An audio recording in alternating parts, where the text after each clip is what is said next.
कल शाम को जब मैं यहां पर आया तो प्रवीण जी ने मुझे बताया कि आज की सत्र का विषय है राष्ट्र शक्ति के समक्ष अंतर्बाह्य चुनौतियां।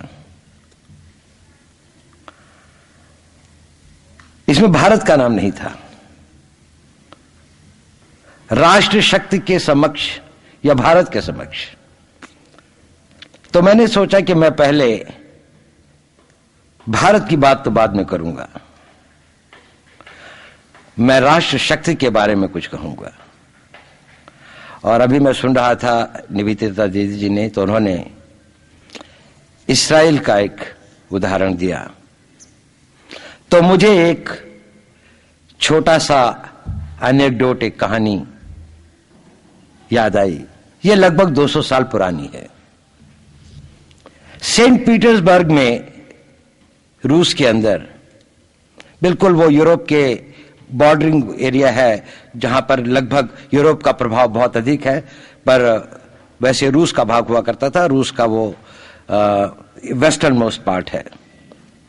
वहां पर एक रबी रहता था, बूढ़ा सा, ज्यूस का एक धर्मोपदेशक। तो वहां के बिशप ने अपनी एक मेमोइर्स में यह बात लिखी है कि एक बार मैं उस रबी के पास गया और मैंने उससे कहा कि इतने सैकड़ों सालों से आप लोग लड़ रहे हो, क्या लगता है आपको, क्या विजय मिलेगी?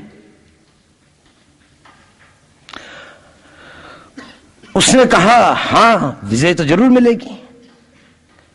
उसने कहा कहां है विजय? आप लोग सभी जगह तो पिट रहे हो, हार रहे हो, मारे जा रहे हो। तो उसने कहा अभी तो लड़ाई जारी है, खत्म तो नहीं हुई। तो उसने कहा ये खत्म कब होगी?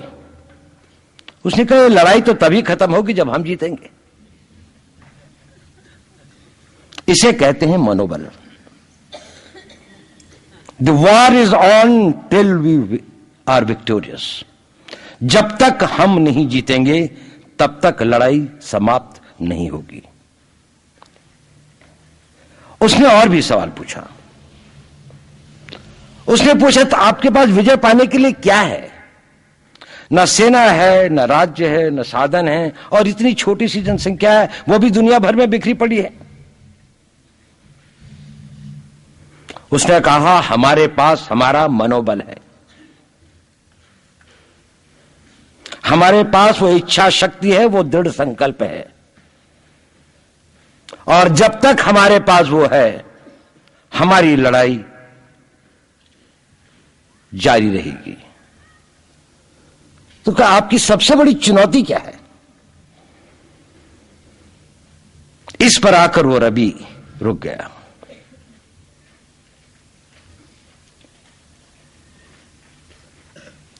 उसने कहा मैं बूढ़ा हो गया हूं, मुझसे यह सवाल मत पूछो।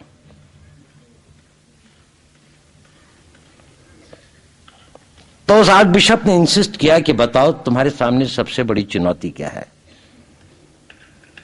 उसने कहा मेरे सामने सबसे बड़ी चुनौती है इस आग को अपनी आने वाली पीढ़ियों तक पहुंचाना और इसको जिंदा रखना। क्या मैं इस काम को कर पाऊंगा? क्या हमारी पीढ़ी इस काम को कर पाएगी? सबसे बड़ी चुनौती यह है। बाकी रास्ता तो यह खुद निकाल लेंगी। क्या हम अपने युवा वर्ग में आस्था और विश्वास पैदा कर पाएंगे? शब्दों की आस्था, शब्दों का विश्वास नहीं, आत्मा की आस्था, हृदय का विश्वास। यह पर्यायवाची शब्द नहीं है।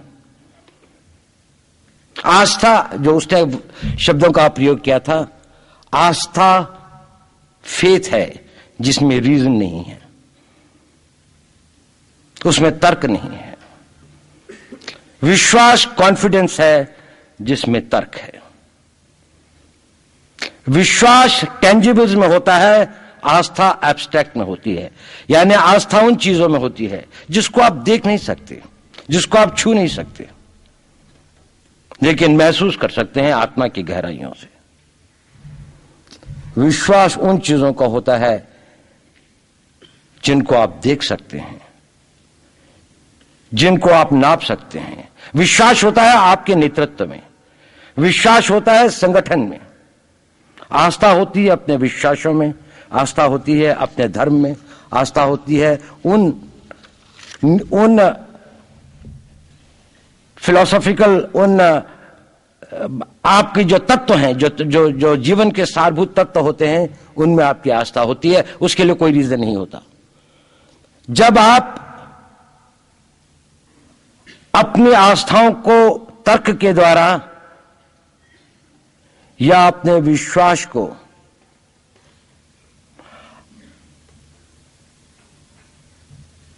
फिलोसोफाइज करने लगते हैं, तो एक तरह की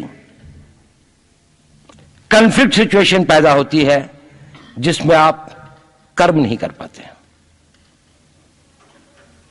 आस्था के बारे में कभी तर्क मत करें। वो एक given fact, given reality of life है। अगर ये फेथ नहीं है तो समय बर्बाद करने से कोई फायदा नहीं, और अगर ये फेथ है तो फिर रीजनिंग एंड तर्क और मस्तिष्क को लगाएं कि उस फेथ को आप किस प्रकार से कार्यान्वित कर सकते हैं। तो प्रश्न है राष्ट्र को बनाने का, और रवि ने जो कहा उससे एक बात आगे चलकर उस आग में शब्द लिखा कि जिंदगी की लड़ाई में, आस्था की लड़ाई में, विश्वास की लड़ाई में सबसे बड़ी लड़ाई और सबसे पहली लड़ाई बड़ी मुश्किल होती है।